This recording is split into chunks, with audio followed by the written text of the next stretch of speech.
शाकंभरी स्तोत्र में युगादि पुरुष आदिनाथ भगवान की स्तुति हो रही है। वैसे देखा जाए तो ये स्तुति केवल आदिनाथ भगवान की ही नहीं है, बल्कि सार रूप में तो समस्त तीर्थंकर भगवंतों की भी है। क्योंकि यदि वीतरागता के स्वरूप का वर्णन किया जा रहा है, समो शरण सभा और उसमें प्रातिहार्यों का वर्णन किया जा रहा है, तो वो केवल आदिनाथ तक ही सीमित थोड़ी है, वो तो सभी तीर्थंकरों का है। सभी तीर्थंकरों के लिए ये सब है।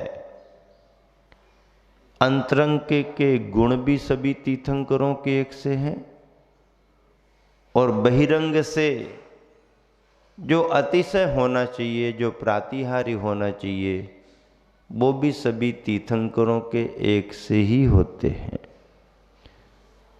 फर्क यहाँ हो सकता है कि सामान्य केवली की चर्चा करेंगे तो बाहर से कुछ व्यवस्था उनकी अलग रहेगी,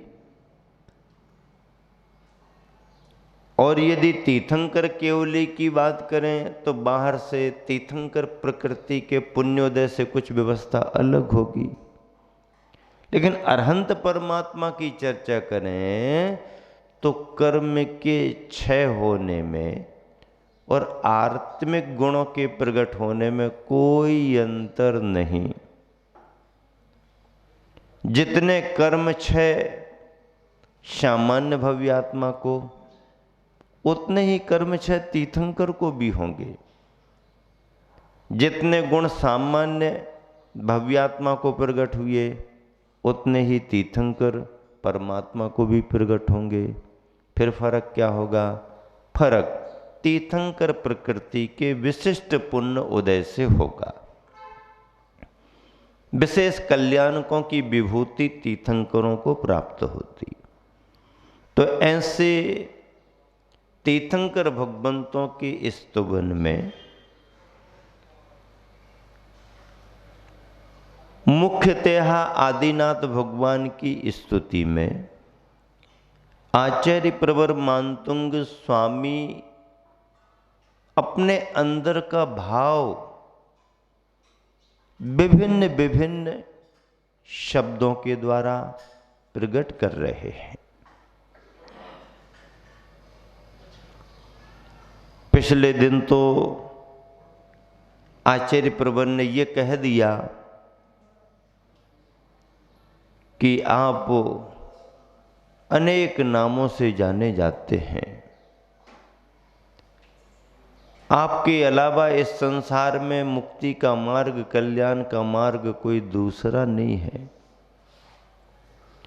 संसार में भटकाने वाले मार्ग बहुत हैं, भटकन को छुड़ाने वाले मार्ग ज्यादा नहीं मिलते। स्वयं फंसे हैं और दूसरों को फंसाने वाले बहुत मिलेंगे, लेकिन स्वयं सुलझ गए हैं और दूसरों को भी सुलझाने का रास्ता बताने वाले बिरले ही मिलते हैं। आज के दिन आप सभी को जिस श्लोक का अर्थ सुनने के लिए मिलेगा, उसमें कहा जाएगा कि भगवान, मुझे तो ऐसा लग रहा है कि आप ही ब्रह्मा हो, आप ही विष्णु हो, आप ही सब कुछ हो। जो भी कथानक किंवदंतियां सुनते आ रहे हैं, उसमें क्या? आपके गुणों की स्तुति करें तो ऐसा लगता है कि सब कुछ आप ही हो। क्यों? क्योंकि अंतरंग के उतने गुण आपके पास प्रकट हुए हैं। नाम के रूप में कथानक कोई भी सामने आ जाए, लेकिन उस नाम का जो भाव है, उस नाम से जो अनुभूति आती है, उस नाम से जो अर्थ हमारे मन में आता है, वह अर्थ तो परमार्थ से जुड़ा हुआ आप में ही है। उच्चारण के लिए तैयार हो? श्लोक नंबर 25 मिलान करें, एक साथ उच्चारण करेंगे। बुद्धस्त्वमेव विबुधार्चित बुद्धिबोधा त्वं संकरोषि भुवनत्रय संकीर्त्वा धातासि धीर सुमार्गे विधिर्विधानात् व्यक्तं त्वमेव भगवन् पुरुषोत्तमोऽसि।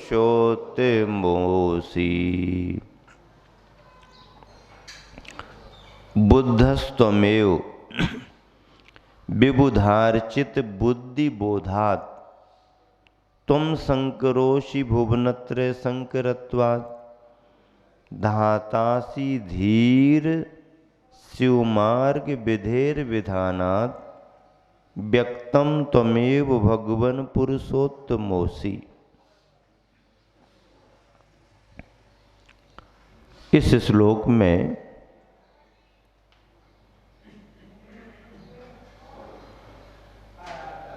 विशेषताओं को लेकर के भगवान के लिए नए नए नामों से संबोधित किया जा रहा है। अर्थ लगाएं पहले। विबुधार्चित, देवों के द्वारा अर्चित यानी पूजित। बुद्धिबोधात्, ज्ञान वाले होने से तुम ये वो आप ही बुद्ध हैं। क्या कहा?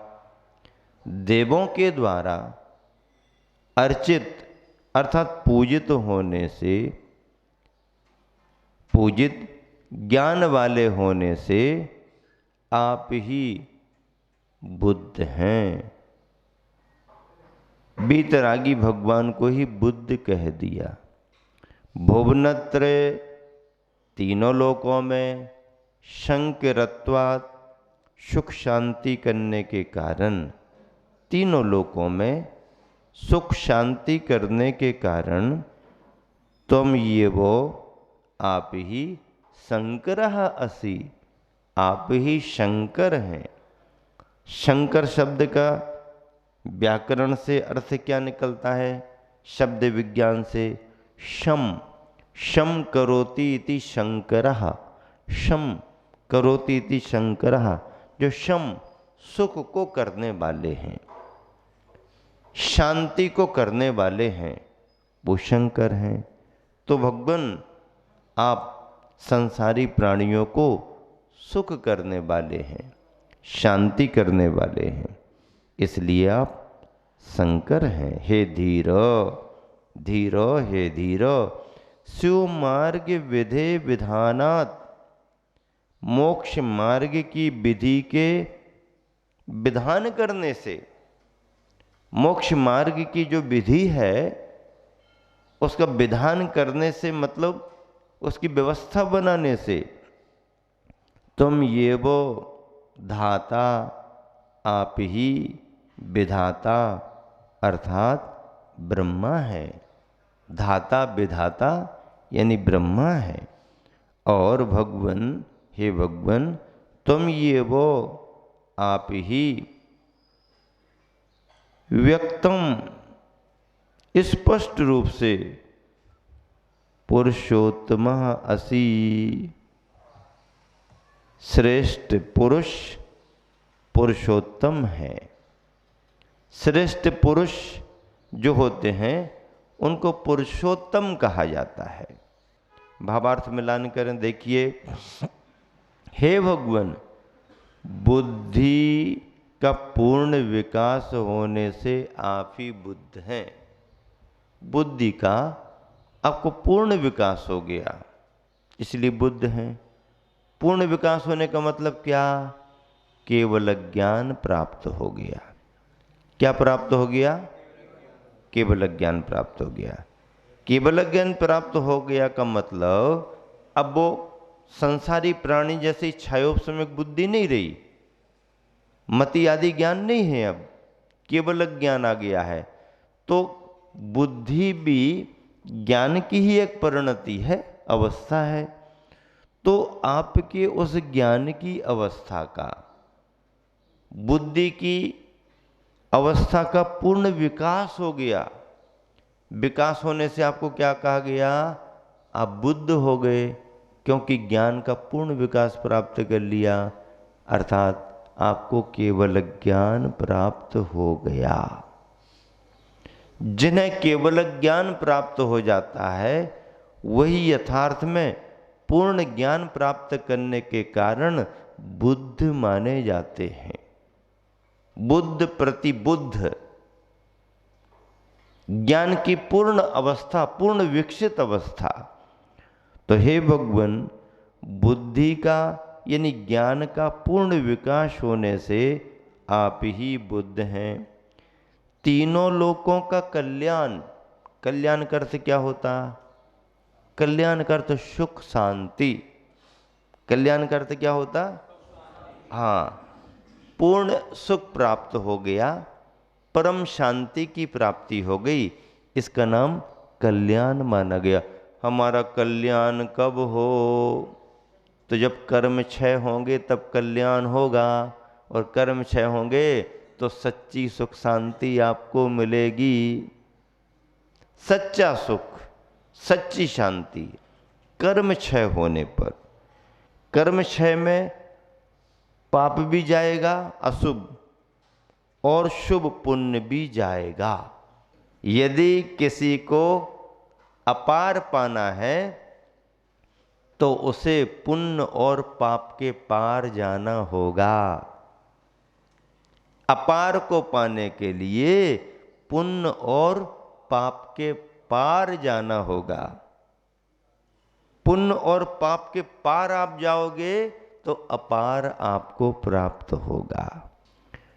एक व्यक्ति को अशुभ कर्म की तीव्रता है कि दिन भर में खाने को नहीं मिल पाया, कई दिनों से व्यवस्था नहीं। एक आदमी वो परेशान है जिसको खाने को नहीं मिल रहा, लाले पड़ रहे, दाने दाने को मोहताज है। और एक व्यक्ति वो भी परेशान है जो सब कुछ होने के बावजूद भी सुकून से भोजन नहीं कर पा रहा। हाँ, सब कुछ है, फिर भी ये फाइल वो फाइल, ये व्यक्ति वो व्यक्ति, ये फोन वो फोन। तो भैया पुण्य का उदय तो इतना है, लेकिन शांति से भोजन करने का सुख उसको नहीं है। एक बार ऐसा हुआ, नेमावर में सन 1999 में ग्रीष्म काल में गुरुवर आचार्य श्री के चरणों में थे। समय के बाद दोपहर को आचार्य श्री थोड़ा फ्री रहते थे, हम लोग भी पहुंच जाते थे। आचार्य श्री के कुछ अनुभव सुनने को मिल जाते थे, कुछ चर्चाएं हम लोग अपनी कर लेते थे। गर्मी का समय लंबा रहता तो भीड़ भाड़ भी नहीं रहती थी नेमावर में।